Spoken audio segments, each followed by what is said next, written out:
Hey everybody, it's Kneecap here. This video is just kind of to catch people up on to what's going to be coming up here soon, whether it's 7.2 specific things or just some blue posts I've been up.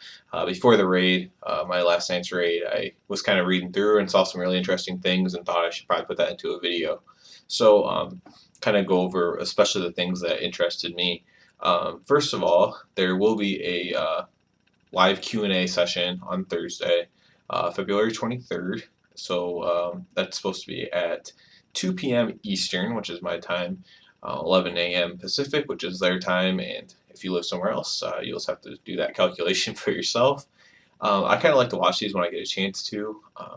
It's on Twitch, so you could watch it from your phone if you weren't able to be home or anything. I find them very, very enlightening. Um, Usually, I might do a video about them in particular if they have a lot of good questions, especially the ones with Ian, which is what this one is, because he actually has answers about different class changes and stuff like that. They did a blue post about legendary drop clarifications. So basically, any stats that you've seen on how to get legendaries or how likely you already get legendaries aren't really correct. Some people with raw numbers were probably pretty close to the original, like percentage to get a legendary from when the game first launched, but they've been tweaking it constantly according to them, basically since then. So 7.1, 7.15, and just even with little hot fixes, even though they don't mention it, they've been kind of tweaking it, making it more likely to get legendary. They admitted that their goal was that you would eventually have, 4, 5, 6, or all the legendaries eventually if you played enough, because you'd be able to choose which fights to use which legendary on. And that that would obviously be ideal, especially for a lot of classes. Um, you could easily make an argument to use one legendary on a boss compared to another boss, or one legendary when you're doing world quest compared to another one. So they are making it more likely.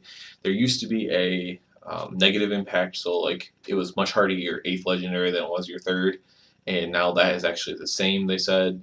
So every time you get a legendary, you have the same chance now to get the next legendary that you did the one you got prior.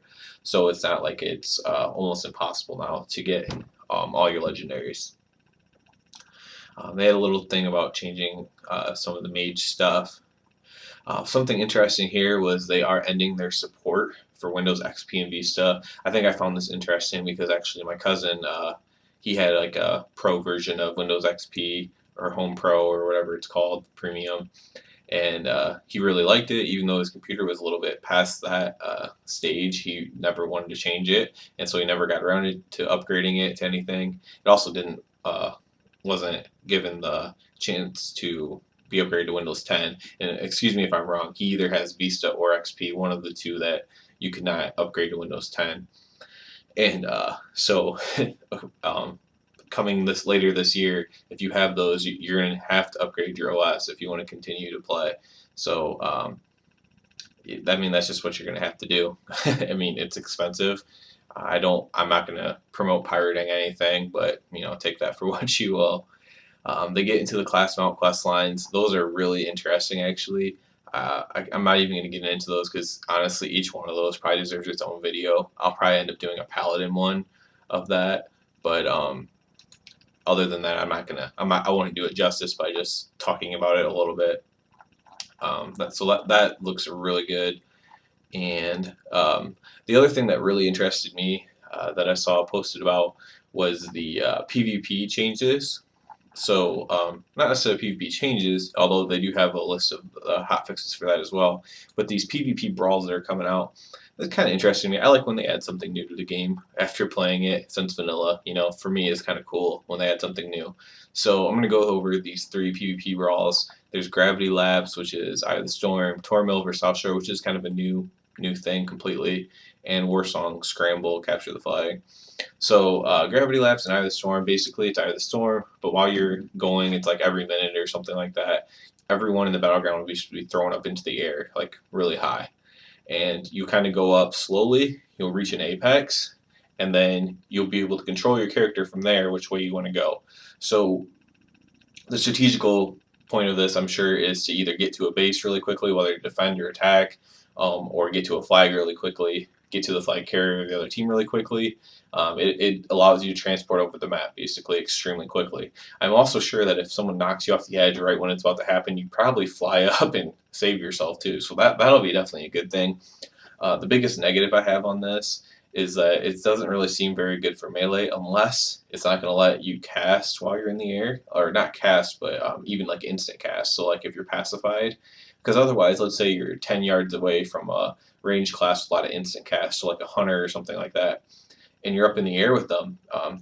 It looked like from the videos, I don't know, 5 seconds at least, maybe more, 5 to 10 seconds, while you're going up in the air to your apex, that they could be instant cast shooting you, and that looks to me like a lot of melee dying in midair, which that isn't fun if you play a melee class. So to me, that I didn't really like it, but we'll see when it comes out. I'm sure I'll at least give it a try.